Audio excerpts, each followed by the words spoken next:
Hello, good morning student. Today in this lecture we discuss 11th class business study topic है बेटा आज का merits of government company.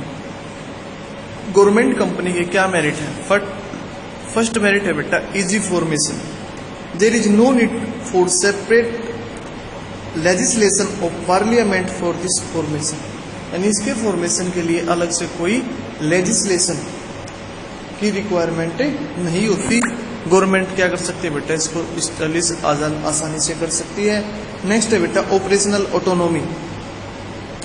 It enjoy autonomy in all management decision and take action according to this business prudence. It is free from bureaucracy control and political interference of government. क्या है बेटा, जो operational autonomy इनकी क्या है, government company की होती है, अपने बिहाफ पे खुद डिसीजन ले सकते हैं। Independent status.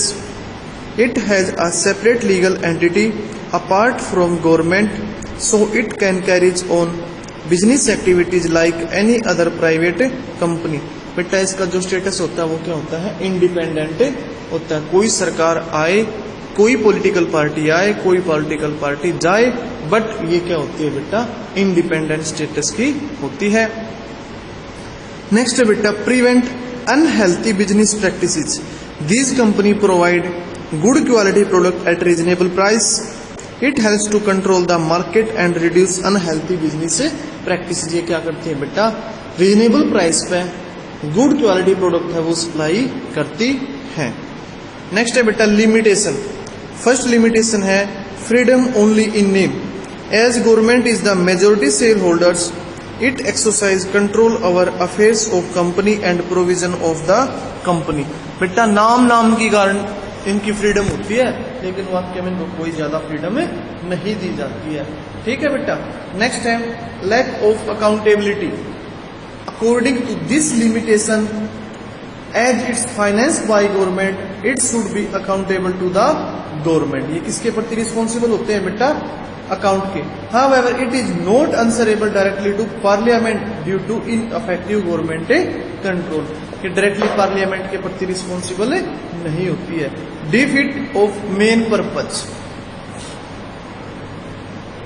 Being a major share holder, the government control the whole management and administration of a company.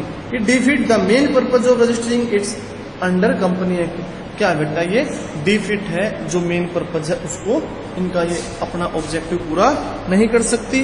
Next topic है बेटा change in public sector role. क्या क्या पब्लिक सेक्टर का रोल हो गया बेटा, डेवलपमेंट ऑफ इंफ्रास्ट्रक्चर।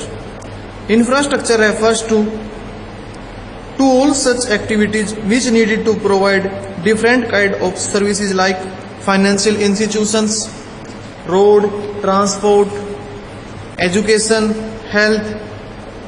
इनका क्या है बेटा, इनको फुलफिल करना है, बट गवर्नमेंट पब्लिक सेक्टर उनको फुलफिल नहीं कर पाती है। नेक्स्ट है बेटा regional balances. Backward regions lack infrastructural facilities and private sector is not need to set up industry in such regions. As a result, industry need to concentrated in certain regions country। इनका मकसद क्या होता है बेटा, जो regional balance है, backward areas को भी डेवलप्ड में चेंज करना है, बट ये पूरा नहीं कर पाती है। Economic of scale. Public sector is required to establish large scale industries. This needs a huge capital outlet to take advantages of economic scale, but there is also a problem of a financial. यहाँ पर वित्त की समस्या, पैसे की समस्या रहती है, और उसके लिए यदि लार्ज स्केल पर प्रोडक्शन करते हैं तो पैसे की, फाइनेंस की रिक्वायरमेंट होती है, बट वो प्रॉब्लम इनके पास से होती है। नेक्स्ट है बेटा check over concentration of economic power. In private sector there are few industrial houses which invest in heavy industries. It leads to concentration wealth in few hands. Such private monopolies give rise inequalities in income, such dematerial to societies। ये क्या होता है बेटा, सब कुछ check करना है कि समाज के अंदर बड़ी बड़ी इंडस्ट्री ना हो, प्राइवेट, अगर प्राइवेट होंगे तो वो क्या करेंगे बेटा, मोनोपोली करेंगे। वो सब चेक करना किसका काम है बेटा, पब्लिक सेक्टर का है। इंपोर्ट सब्स्टिट्यूशन, इसका मतलब है जो माल हम विदेश से इंपोर्ट करते हैं उसकी जगह अपनी कंट्री के अंदर ही प्रोडक्शन करना है, वो भी गवर्नमेंट की रिस्पॉन्सिबिलिटी होती है। नेक्स्ट है बेटा government policies toward public sector. Since 1991 government of India introduced 4 major reforms in public sector in it industrial policy. उसको क्या नाम दिया गया है बेटा, न्यू इंडस्ट्रियल पॉलिसी 1991 का नाम दिया गया है। उसका काम क्या था बेटा, restructures and review potential viable public sector unit, close down PSU which can not received, यानी बेटा जो लॉस में है उनको PSU को, पब्लिक सेक्टर यूनिट को बंद करना है। तो इसी तरह यहाँ पर चैप्टर, बाकी रिमेनिंग चैप्टर है बेटा हम नेक्स्ट लेक्चर में करेंगे। Thank you, have a nice day.